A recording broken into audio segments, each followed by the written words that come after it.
Halo, bertemu lagi dengan saya di kuliah Ekonomi Makro. Selamat pagi untuk yang kelas pagi dan selamat malam yang untuk kelas malam. Jadi kayak saya akan melanjutkan materi saya yang minggu lalu sudah saya sampaikan mengenai eh, pasar komoditi yang diwakili oleh kurva IS dan pasar uang yang diwakili oleh kurva LM. Di akhir slide yang saya kirimkan pada Anda ada latihan soal yang soalnya tersaji sebagai berikut ini gitu ya. Nah, ini tentang soal LM ya, soal LM. Jadi ada sebuah perekonomian punya data sebagai berikut. Uang beredar atau dilambangkan dengan M ada 200 triliun dengan permintaan uang transaksi LT 0,25Y, LJ untuk berjaga-jaga 0,15Y dan permintaan uang untuk spekulasi adalah 160 minus 4R triliun rupiah. Nah, kita diminta menentukan persamaan kurva LM dari perekonomian di atas. Nah, selanjutnya dari soal ini kita terjemahkan menjadi berikut ya. Di sebelah biru ini, bagian yang saya print cetak biru, penyelesaiannya, nah pertama kita harus memisahkan dulu mana yang merupakan permintaan akan uang dan mana yang akan merupakan penawaran uang. Nah, permintaan uang itu kan semuanya diwakili oleh nilai L ya, L.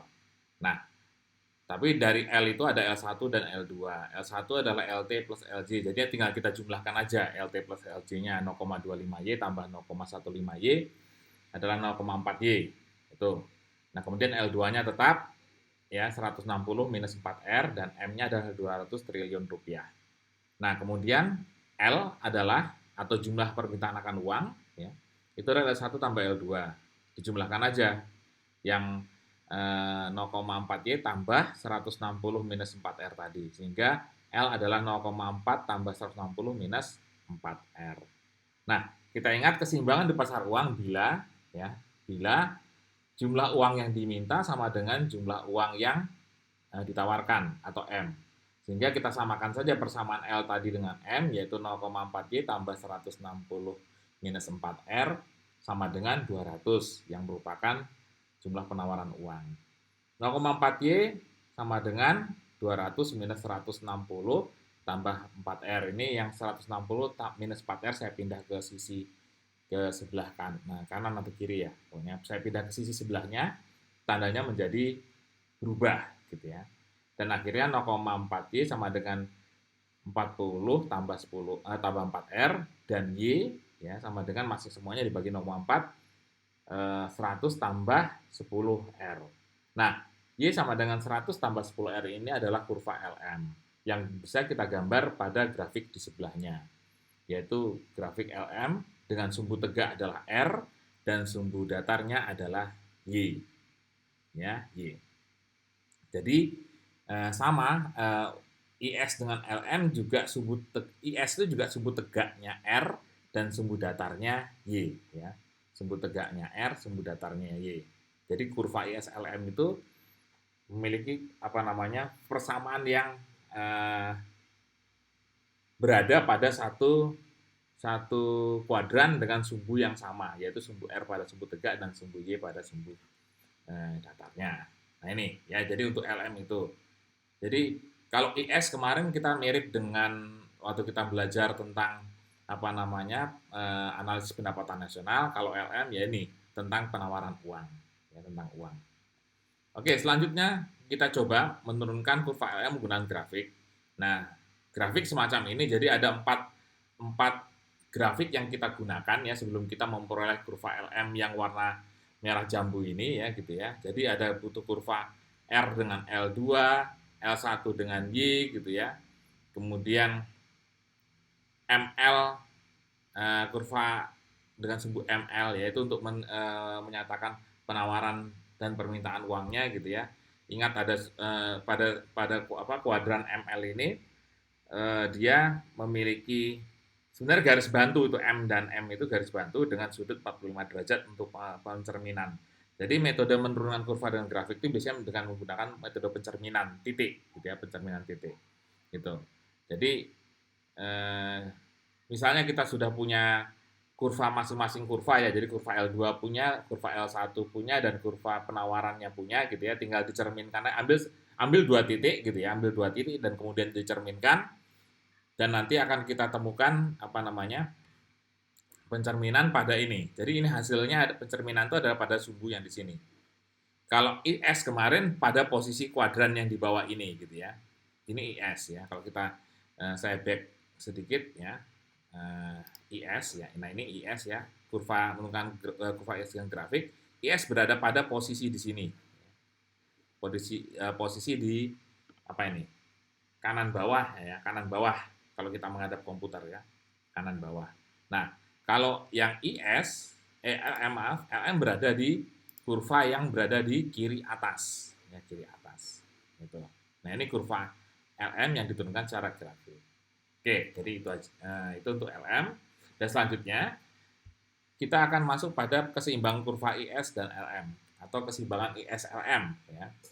Jadi kalau namanya belajar ilmu ekonomi kan tidak lepas dari namanya keseimbangan atau equilibrium. Gitu kan. Nah, keseimbangan umum dan keseimbangan semu itu ada pada kurva IS maupun LM. Nah, itu apa? Keadaan perekonomian di mana terpenuhi syarat equilibrium di pasar komoditi dan terpenuhinya syarat equilibrium di pasar uang, dalam model ISLM dikatakan keseimbangan umum atau titik keseimbangan ISLM. Nah, jadi kalau digambarkan dalam bentuk grafik ini gitu ya. Grafik ini ya. Jadi ada kurva IS tadi, ada kurva LM ya, kurva IS, kurva LM. Itu keseimbangan umum adalah pada titik E ini, yang saya kasih gambar apa warna merah ini ya. Titik merah ini adalah titik keseimbangannya ya, titik keseimbangannya. Ya, itu. Nah, ini keseimbangan umum terjadi. Jadi ketika apa namanya syarat equilibrium di pasar komoditi IS ini dan LM ini terpenuhi. Jadi tertentu pada satu titik saja kan gitu. Nah, di luar itu adalah keseimbangan semu. Jadi keseimbangan semu itu apa?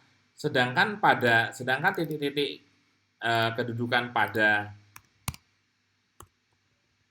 kurva IS yang tidak dilalui oleh kurva LM ya. Jadi ada IS kan ini. Jadi titik-titik di sini yang tidak dilalui oleh LM itu merupakan keseimbangan semu pada IS. Dan titik-titik yang berada pada kurva LM yang tidak dilalui oleh IS itu juga disebut sebagai keseimbangan semu pada kurva LM. Nah, jadi itu keseimbangan semu itu di situ. Jadi titik-titik pada kurva ini ya sepanjang IS maupun LM yang tidak dilalui.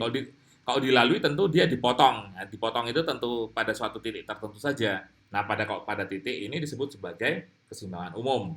Sedangkan kalau hanya pada sepanjang kurva IS maupun kurva LM disebut sebagai keseimbangan semu. Nah, itu aja. Jadi tentang keseimbangan umum dan semu prinsipnya itu. Nah, umumnya yang akan sering ditanyakan adalah keseimbangan umumnya, yaitu tentang titik perpotongannya. Gitu ya. Nah, kalau digambarkan tadi ya, ini ada rangkuman mengenai keseimbangan ISLM menggunakan grafik ya. Kemarin kita bicara tentang IS itu yang ini ya. Dia di pojok kanan bawah tadi untuk IS, sedangkan untuk LM dia 4 kurva ini menghasilkan LM di sini ya. Gitu. Menghasilkan LM. Nah, jadi yang di tengah ini adalah tempat keseimbangannya dengan metode grafik. Jadi metode pencerminan. Ya, metode pencerminan. Ketemulah titik keseimbangannya gitu ya. Gitu. Nah, sebenarnya apa sih gunanya grafik ini? Grafik ini sebenarnya digunakan untuk menganalisis. Grafik pencerminan semacam ini digunakan untuk menganalisis apabila melihat beberapa perubahan. Gitu. Jadi misalnya I-nya ini berubah gitu ya. Yang ini berubah ya. Ini misalnya berubah. Misalnya dia berubah bergeser begini gitu ya. Menjadi begini kan gitu ya. Nah, tentu pencerminannya akan berubah gitu. Pencerminannya akan berubah dan akan membawa dampak pada nanti posisi IS dan LM-nya gitu ya.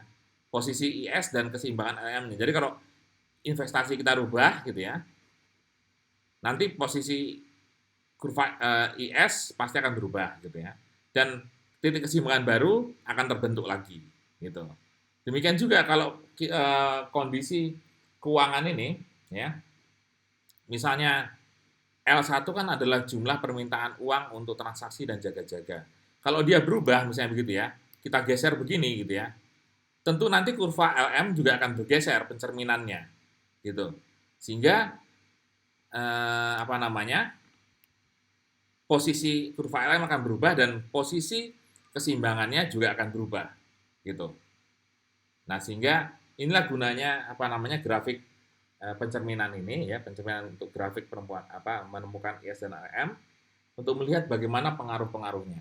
Nah, masing-masing pengaruh ini kan sebenarnya terkait dengan kebijakan gitu ya, kebijakan. Jadi bagaimana tentang pengaturan tingkat bunga. Nah, jadi setiap sumbu-sumbu di sini, sumbu-sumbu pada kurva ini adalah sumbu-sumbu yang bisa dilakukan suatu kebijakan oleh pemerintah untuk mengaturnya perekonomian, mengatur perekonomian makro.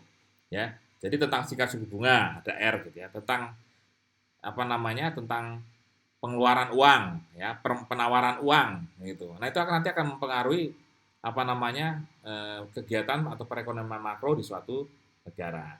Nah itu sehingga kalau di apa namanya disari dari kurva keseimbangan tersebut dapat diketahui ya.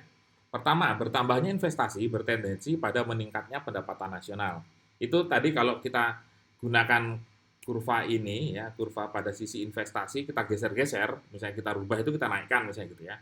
Nanti pasti pendapatan nasionalnya juga akan berubah melalui pencerminan itu. Kemudian bertambahnya pendapatan nasional akan mengakibatkan bertambahnya pendapatan permintaan uang untuk transaksi dan berjaga-jaga ya.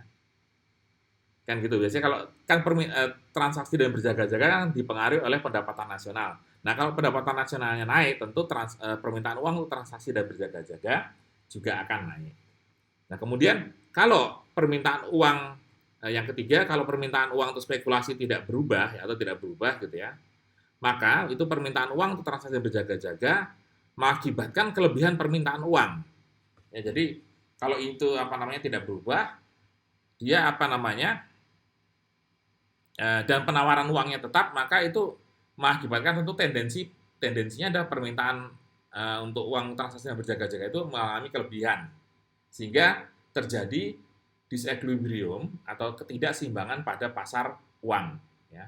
Karena tadi kan pasar uang kan seimbang kalau L sama dengan M, jumlah uang yang diminta harus sama dengan jumlah uang yang ditawarkan.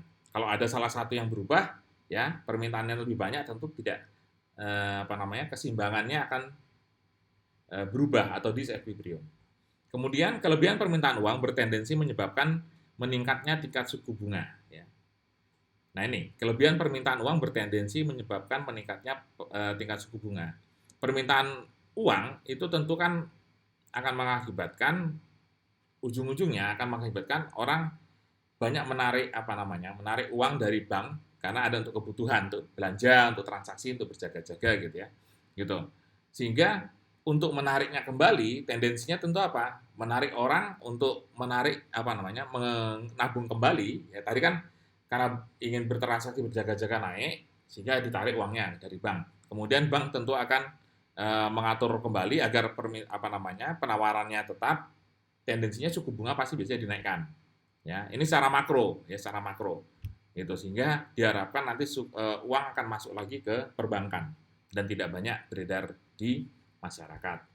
Nah, itu tendensinya ya. Kemudian segala penyesuaian di pasar uang dan komoditi atau di IS dan LM tentu akan membawa kepada keseimbangan baru ya. Jadi segala penyesuaian itu akan menyebabkan keseimbangan baru. Nah, inilah prinsipnya kita pelajari tentang IS dan LM ya. Itu. Nah, kemudian untuk lebih menjelaskannya enak kita lihat pada soal ya. Soal ini sebenarnya pada soal IS dan LM kemarin cuman digabung. Ya digabung. Jadi diketahui misalnya kondisi perekonomian suatu negara memiliki persamaan berikut C sama dengan 40 tambah 0,6 Y, I investasinya sama dengan 80 minus 4R ya. Gitu. Kemudian M-nya ya 200, LT 0,25Y, LG sama dengan 0,15Y, dan L2 160 minus 4R. Itu. Nah, yang di atas, C dan I akan menghasilkan kurva IS, ya, dan yang di bawah M, LT, LJ, dan L2 itu akan menghasilkan kurva LM. Nah, sehingga diminta tadi, tentukan persamaan IS dan LM-nya. Anda sudah tentu bisa cari. Kemudian, pada tingkat Y berapa keseimbangan IS LM tercapai? Ingat ya, pada tingkat Y berapa? Nah, itu berarti kan IS dan LM-nya dipotongkan, karena mengikuti kurva ini tadi kan, IS dan LM dipotongkan. IS dan LM potongkan, sehingga nanti ketemulah nilai Y-nya. Kemudian, Anda coba cari nanti, pada tingkat berapakah keseimbangan ISLM tercapai? Pada tingkat keseimbangan berapakah tingkat bunga berapakah keseimbangan ISLM tercapai? Karena di sini kan ada R juga ya, pada kurva ini ada R juga, sehingga kita nanti tahu Y-nya, kita juga tahu R-nya pada tingkat suku bunga berapa. Nah, saya rasa ini aja kuliah kita minggu ini ya, mengingat ini sedang Ramadan, ya, sehingga Anda bisa latih di rumah. Dan kombinasinya ini banyak karena ini persamaannya ada C, I, M. Berarti nanti pertanyaannya bisa berapa C, berapa I, berapa M, berapa LT, dan seterusnya. Nah, untuk sementara ini dulu, ini yang kalian coba kerjakan gitu ya untuk latihan. Nggak usah dikumpulkan, gitu, nanti aja mengumpulkannya. Oke, kalau ada pertanyaan dan mau didiskusikan, boleh WA saya. Kemarin ada juga teman yang mau WA saya, menanyakan bagaimana latihannya. Kemudian saya jawab, kelihatannya dia sudah menjawab secara betul, nah, maka saya bantu dia, saya sampaikan, oke, sudah betul gitu ya. Oke, ya, saya harap yang berpuasa puasanya lancar gitu ya, dan kita juga akan selalu sehat. Ya. Mengingat ini sekarang sudah PSBB-nya di Balikpapan sudah mulai makin ketat. Ya, dan saya harap juga kita tidak menyepelekan wabah ini, penyakit ini ya, karena memang dampaknya berat kalau kita sempat terkena. Oke, itu aja dari saya. Kita berdoa sama-sama semoga wabahnya segera berlalu. Dan sampai jumpa.